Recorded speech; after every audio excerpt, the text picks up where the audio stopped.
Did you know that one of the most famous haunted houses in the world was once the scene of a real-life mass murder? A quiet suburban home, large windows looking out over calm water, a peaceful neighborhood where nothing ever seemed to go wrong. From the outside, it looked like the perfect place to raise a family, but inside those walls, something horrifying happened, something so disturbing.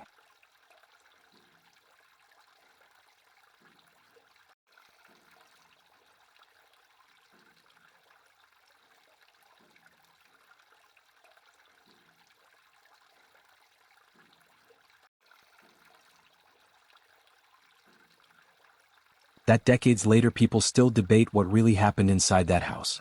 Some say it was a tragic crime. Others believe something darker lived there, long before the murders ever happened. This is the true story behind the most haunted house in America. The small village of Amityville was the kind of place people dreamed of living in. Tree-lined streets,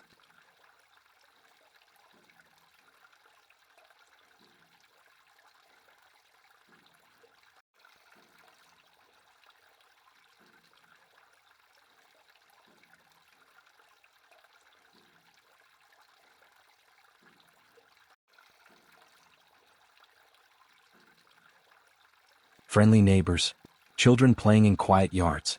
Nothing about the town suggested darkness. And nothing about the house at 112 Ocean Avenue seemed unusual. The home was beautiful. A large Dutch colonial house overlooking the river. White siding, large windows, a boathouse in the backyard. It was the kind of house that looked like it belonged in a postcard. But on the night of November 13th, 1974, everything changed. Just after midnight, the quiet town of Amityville was suddenly shaken by a horrifying discovery. A young man burst into a local bar in panic. His name was Ronald DeFeo Jr. His face was pale, his voice shaking. He shouted, "You have to help me, my parents have been shot." Several people rushed back to the house with him. What they discovered inside would shock the entire nation. 6 members of the DeFeo family were dead, shot in their beds, one by one. The victims included Ronald's parents and his 4 younger siblings. All of them had been murdered in the same house, on the same night. Red Heart. At first, investigators were confused. Something about the crime scene didn't make sense. Every victim had been found lying face down in bed. There were no signs of struggle. No evidence that anyone tried to escape. Even stranger, none of the neighbors reported hearing gunshots, which was impossible. The weapon used in the murders was a .35 caliber rifle.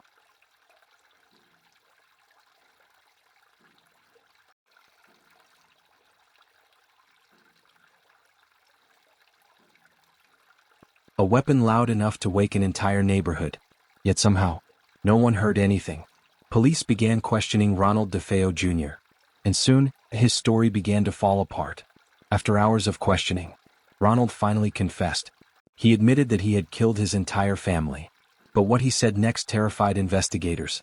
Ronald claimed that voices inside the house had been speaking to him. Dark voices.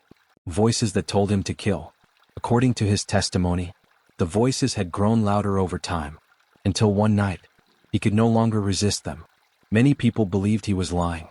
Others wondered if something truly strange had influenced him. Either way, Ronald DeFeo Jr. was convicted of murder and sentenced to prison. The house was left empty, but its story was far from over. About a year later, a young couple named George Lutz and Kathy Lutz discovered the house was for sale. They knew about the murders. Everyone in the area did. But the price was unbelievably cheap. For a house that size, it seemed like a miracle. They decided to move in with their 3 children. On December 18, 1975, the Lutz family moved into the house. At first, everything seemed perfectly normal. But the peace didn't last long. Within days, the family began noticing strange things. George often felt an intense chill inside the house, even when the heating system was running. Some rooms were suddenly freezing cold. Doors began slamming shut on their own. Strange smells appeared in certain parts of the house. Then came the nightmares. George began waking up every night at exactly 3:15 a.m. The same time investigators believed the DeFeo murders had occurred. Night after night, the same thing happened. 3:15 a.m. Every time. Soon the events became even more disturbing. The children claimed they saw strange figures in the house. Kathy reported waking up to terrifying visions. George said he felt an unseen presence watching him constantly. Then one night, they claimed something impossible happened. A thick, dark liquid began dripping from the walls.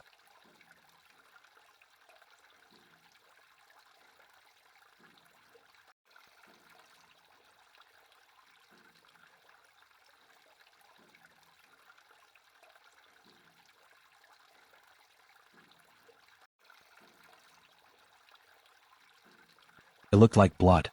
Terrified, the family called a priest to bless the house. But according to their story, even that went wrong.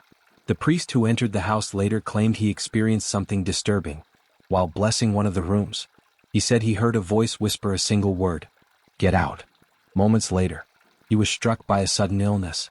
Some claimed the priest developed painful blisters on his hands. Others said he refused to ever return to the house. Whether the story was true or exaggerated, the fear inside the house continued to grow. After only 28 days, the Lutz family could not take it anymore.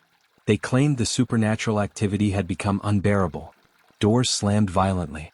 Objects moved by themselves. George said he felt a powerful rage growing inside him. Finally, they fled the house in the middle of the night, leaving behind furniture, clothes, almost everything they owned. They never returned. Soon their story became national news. The tale of the haunted house spread across America. A book was written about the events. Then came the famous horror film The Amityville Horror. Millions of people became fascinated by the mystery. Was the house truly haunted? Or was the story exaggerated to sell books and movies? Even today, the debate continues. Today the house still stands in Amityville. From the outside, it looks peaceful. The same quiet neighborhood. The same calm river. And yet, many people believe something dark once lived there. Something that may never have truly left. Because sometimes, the most terrifying stories in the world are the ones that began in real life.